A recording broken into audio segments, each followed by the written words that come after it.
tunakujua unalenga wapi. Halafu unatoa mifano mibaya kwa rais wetu, mtu ambaye tunampenda, mtu ambaye amejitoa kwa ajili ya Tanzania hii. Unakwenda kugusa familia zake. Unagusaje familia yake, mtoto wake? Unajua jinsi ya kupata mtoto wewe? Unajua jinsi ya kulea? Unamtaja mtoto wake kipenzi kwamba akitobolewa macho. Mungu akulani kabisa huko uliko. Gwajima anasema mtoto wa watu.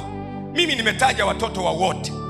Nimetaja mtoto wangu Jordan, nimetaja mtoto wa Majaliwa, nimetaja mtoto wa Samia Suluhu Hassan, nimetaja mtoto wa watoto wa watu wengi. Eti yeye anaumwa na mtoto mmoja tu.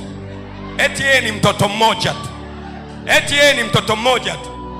Sasa nisikilize Ponjoro wa Kinondoni.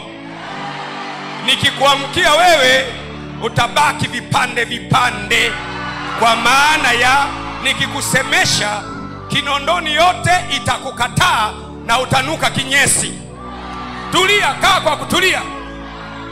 Kaa kwa kutulia. Hapa unaongea na jasusi la mbinguni.